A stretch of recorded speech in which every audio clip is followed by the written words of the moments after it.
Speaking about win-win, let's bring in the guy. That's win-win with the forecast, Pat Pagano. How's your mouth this morning, Pat? It's doing a lot better. Thank goodness. Thank you. How's your overall feeling this morning? My overall feeling, it gets a little better each day. A little better each day. That's all we could ask for. Now, if we could only do the same thing for Ukraine and Russia. That's a long-term thing now that's going to go on, unfortunately. Even if Russia captures major cities, it's going to be like what went on in Iraq and Afghanistan. Big countries never learn, and already the death toll is Over 2,000. that those are unofficial numbers, but still probably official. And the Russian death toll is now over 500 soldiers. That's been reported. And like I said, I stopped. I did not watch any news yesterday because I'll be honest with you, I get the same feeling when I see when I see buildings bombed that are residential buildings, and you know that just regular people were killed. And then when they were showing the pictures of the Russian soldiers, just remember, folks, they're just like your sons and daughters. Yep. Most of the Russian soldiers are anywhere from, I'll say, 18, 19, 20, up to, these are lives that are lost for absolutely, as this stands, no reason at all. I mean, the Ukrainians have to defend themselves, so their lives are not given in vain. But as more and more we're finding out, when Russian soldiers are captured or talk to Ukrainian people, and they're asked the same question, what are you doing here? Most of these young Russian soldiers say, we just don't know. We just don't know. And it's just a horrible, it's just one of those situations which makes you wonder, when will we ever learn that things like this just are a waste of life and a waste of resources? And just think how it affects the future generations. It's you're talking about power here, and that's the problem. He wants to have the power. The other thing is that I was thinking about, as we go through history, you know as well as I do, and so do our listeners, that weather has often played a very big role. Well, it's playing a big role in this war. Well, it may play even a bigger role. My thinking is, if everybody prays hard enough, perhaps maybe there will be weather events hitting Russia and part of the Ukraine that will, number one, detain battle, or change plans, or just put a halt on things. Well, it's already happening. It's already happening. It's the mud season, and so the tanks cannot maneuver as well in most places, and especially when they get into the cities and stuff like that. So it's already happening now, and that brings you back. Remember World War II, the Battle of the Bulge? Yes. The weather had to clear. George Scott, Patton called in a priest and told him he better damn pray for good weather so they could get air cover. And the next day, guess what happened? The storm cleared. They had good air coverage, and the air coverage came in, and the Allies won the Battle of the Bulge. Oh yeah, I mean it goes on and on and on. The Hindenburg Battle of Normandy, and when Washington had to cross the Delaware, and all of this stuff, goes on and on and on and on. So weather could really be a big factor, but weather's not going to be such a big factor here. Partly cloudy, 40 to 45 today. Tonight, 10. How's that for you? Shivering in your boots tomorrow morning? I don't like it. Yeah, I know. Sunny and chilly, mid-30s Friday. Low 40s, sun followed by cloud Saturday. Some sun with a chance of shower Sunday. Mid-50s, maybe even 60 on Sunday. We'll have a chance of showers again on Monday, and it's going to be mild, in the 60s. And then that rain will move out or taper down on Tuesday before it gets colder again. So, it's typical March. Up and down temperature-wise, and a lot of wide swings. Good thing is that there are no winter storms through the early part of next week. Well, the whole winter's been that way with temperature swings. Mm-hmm. The whole winter, You remember at one point, I think, was one of the almanacs that said there was going to be consistent, bitter cold, and blah, blah, blah. And I just said to you, Marshall, I don't see how that could happen. I mean, nowadays you get a couple of days of real cold weather, and then bingo, it moderates. And that has been the case during the course of the winter. Now, maybe it doesn't moderate to the point that you want it to, but I'm talking about when it was near zero.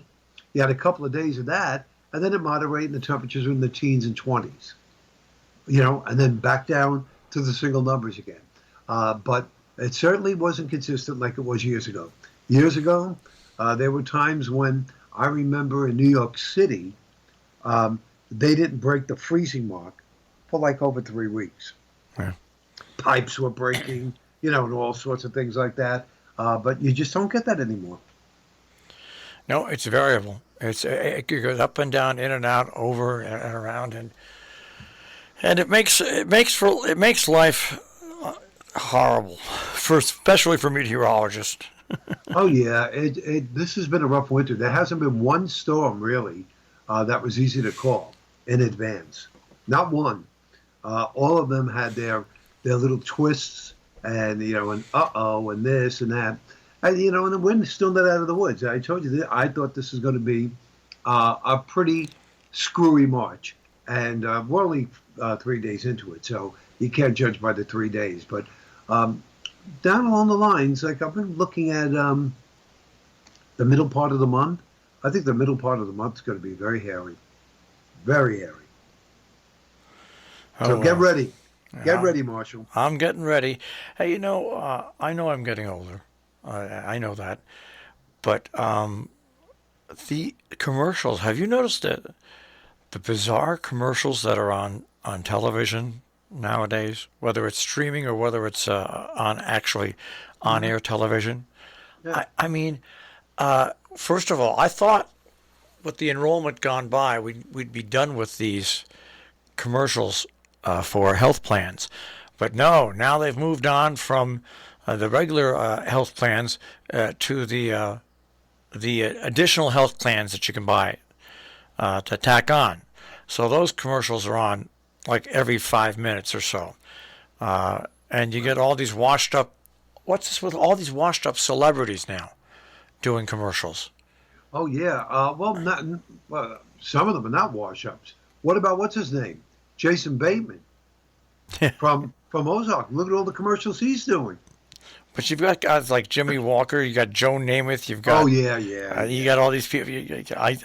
And now the healthcare products, men with the sexual enhancement products that they're selling for your libido and stuff like that, and these deodorant products now that are specifically designed for private areas. I mean, yeah, I've seen that. Come on.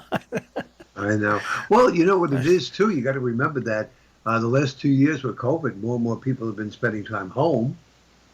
So that lends itself to doing more things at home, if you know what I'm talking about. Yeah, but still, I mean, I just sit there and I laugh because these are things that when I started out in broadcasting, if you were to talk about, you could never. If you were to talk about what are running commercials now, you would have been, if not fired, you would have been yelled at by your boss. Oh, I mean, forget it. Years and years ago, it was so tough. You had to be so careful of what you said on the air. And most of the time, it wasn't even intended for what people would take. I mean, I think today is, in my opinion, is a lot worse. You have to really be careful of what you say today. But I do remember that time when I was on a big station in Boston called WRKO, and I was on with two hosts there that were very, very popular, Janet and Tony. And do you remember the accident with the Myasthenia Bridge? Yep. In Connecticut? Yep. Okay. Well, that had just happened.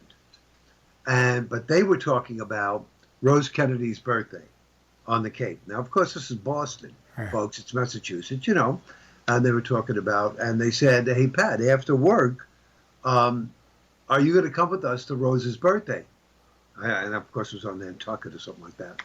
And I said, "I'd be more than happy to." I said, "But just let's make sure we don't cross any bridges." Well, that was not taken because of the collapse in Connecticut, which was the current news. It was taken because of that whole thing with Ted Kennedy, Kopechne. Yeah. So that was it. Guess what? Following week, I got a letter. You're canceled. After several years on RKO and really, really doing well, they just canceled me. Out you go. So, and again, I'm thinking about who's thinking about that happened years and years ago. When this was so many years prior. Yeah. I'm thinking about the whole thing that happened with Connecticut, which I thought was awful. Yeah.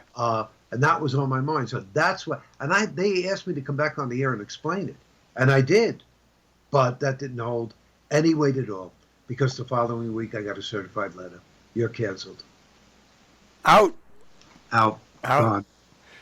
Well, it wasn't meant to be, right, Marshall? That's the way I look at it. It wasn't meant to be. In my career, I've been fired in radio, but never fired for what I've done on the air, and I've always been surprised because in my younger days, Pat. Yeah, you were very. I went over the line so many times, so many times that if I were to do it nowadays, I'd been fired 25 times. I was curious that I brought that up. I wonder. I know WRKO radio is still on the air, right? It is. Yeah. It's AMC, Voice of Boston. Yeah. That's what they're called now, the Voice of Boston. Okay. I think they were News Talk when I was on there. Now the Voice of Boston. Interesting. Well, anyways, let's recap the forecast for today. Well, today is going to be a partly sunny day. It's going to be brisk, and it's going to be cool. Highs will only be 40 to 45 degrees. And stay away from ridges. All right, Pat, I'll speak to you tomorrow. You got it. Take care. Pat Pagano this morning in the Weather Center with a check on our tri-state forecast here on Robin Hood Radio.